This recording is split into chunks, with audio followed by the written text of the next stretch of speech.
Excellencies, dignitaries, distinguished speakers, experts, ladies and gentlemen, I am delighted to be here amidst all of you today to renew India's commitments which were made at the Nairobi summit.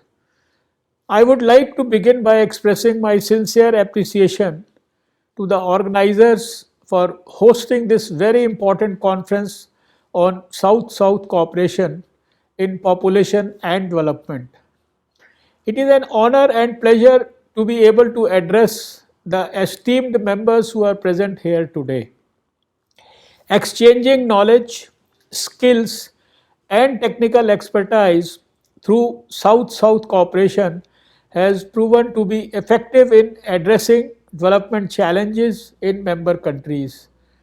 India lauds the efforts of partners in population and development in promoting cooperation in key areas of reproductive health, population, and development. We stay committed towards this cause in all possible ways.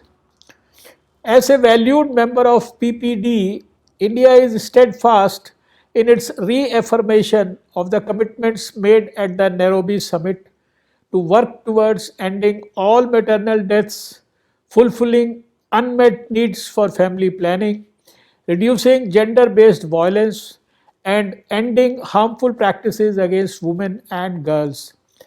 The timeline for achieving these targets has been stipulated at 2030.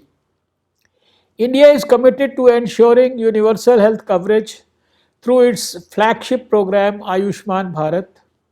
Under the National Health Protection Scheme, we are providing healthcare coverage of 7,000 US dollars per family per year, effectively covering over 500 million Indians. Under this ambitious program, which is also the world's largest health assurance scheme, I am proud to state that we aim to cover each and every citizen of India eventually. We have been making continuous efforts to substantially reduce the unmet need for contraception by increasing the range of contraceptives and improving accessibility and quality of family planning services. Through mass awareness campaigns, strong advocacy, and counseling, we are helping couples make informed and responsible choices to decide on the number of children and age gap between them. For achieving the Sustainable Development Goal target for reducing maternal mortality rate to less than 70 by 2030, we have implemented a program called SUMAN, which means Safe Motherhood Assurance. We are also enacting stringent legislations and strengthening schematic interventions to address gender based violence and eliminate all forms of atrocities against women and girls. India is committed to increasing government expenditure on health. My government has already pledged 3 billion US dollars by 2020 for improving reproductive health services. We will continue to draw on our demographic diversity to drive economic growth and achieve sustainable development by formulating state specific policies as per age, sex, and migration characteristics.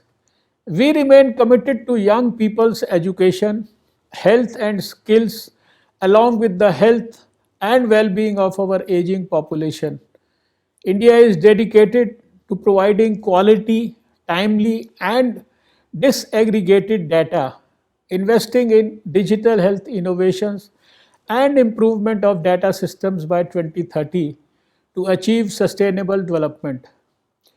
As you are all aware, the COVID 19 pandemic continues to be a challenge across the globe, compelling us to make increasingly urgent decisions about delivering healthcare while curbing the virus transmission. We should be mindful of the fact that COVID is not the first and definitely won't be the last to test mankind's resolve. One cannot build an adequate health system to respond to an emergency during an emergency. Rather, such emergencies evoked a focused response, which are in fact a test of the competence of the country's healthcare system. India's COVID response started even before it was declared as a pandemic by WHO, and we had geared up much before the first case was detected on January 30, 2020. As per latest official updates, India's active caseload has been dipping and currently accounts for around 4% of the total cases. The recovery rate is showing improvement and presently it is more than 94%. India also continues to have one of the lowest cases per million population in the world. India has been efficiently following the test, trace, and treat strategy. Our testing capacity has reached almost 1.5 million per day, with more than 149 million tests conducted so far. Adequate healthcare financing is crucial for ensuring effective healthcare system. With aspirations of achieving universal healthcare, India's National Health Policy 2017 aims at raising public health expenditure to 2.5% of the GDP. Our Honorable Prime Minister announced an allocation of 2 billion US dollars to building health infrastructure to strengthen the fight against coronavirus. My government has been working tirelessly to ensure that the Indian health system addresses the pandemic while simultaneously ensuring unhindered access to essential non COVID services like reproductive, maternal, newborn, child, adolescent, health plus nutrition services. We have mandated that under no circumstances should there be a denial of essential services to women, newborns, and children, irrespective of their COVID status. We are mindful of the fact that the decline in use of short and long acting reversible contraceptives would mean an additional unmet need and increasing unintended pregnancies in the country. Any decline in service coverage of essential pregnancy related and newborn care would also be adding to maternal and newborn deaths.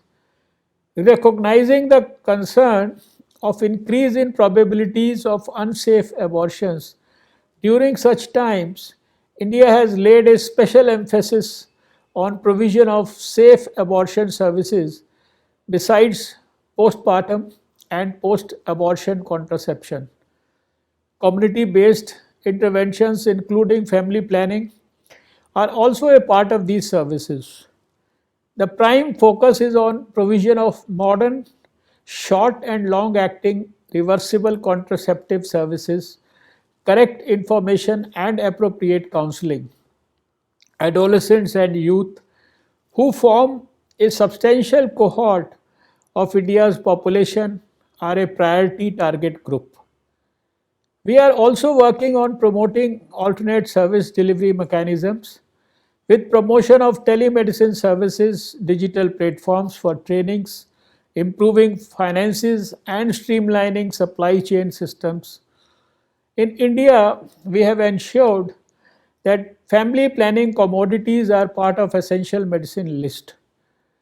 Advocacy and monitoring at the highest level is being ensured through regular virtual meetings with stakeholders. The states are provided a platform to share the best practices on provision of essential services during COVID. This helps in improving the efficiency of service delivery in all the states of India as well as provides opportunities for cross learning. The technical support of partner agencies for provision of contraceptives through community health provider at migrant and quarantine camps, online capacity building of providers, operationalizing telemedicine services, engagement with private sector and social marketers as well as contraceptive manufacturers has substantiated the government's effort in streamlining the essential services. The pandemic has led to an unprecedented impact on all aspects of our lives. But at the same time, it has offered us a never before opportunity to pause and rethink on how to move forward towards a better future. The crisis demonstrates that governments and individuals are capable of strong and rapid action in the face of an overarching challenge. This is a time for integrated, coordinated efforts from all health institutions, academia, and other partners, directly or indirectly associated with the healthcare services, in making contraceptive and safe abortion services accessible, affordable, and acceptable to all. PPD plays an important role in fostering such dialogue at the highest levels to take forward the common agenda of health for all. I would like to end by thanking all members for their continued support and active engagement with partners in population and development. Many thanks for giving me the opportunity to address this esteemed gathering.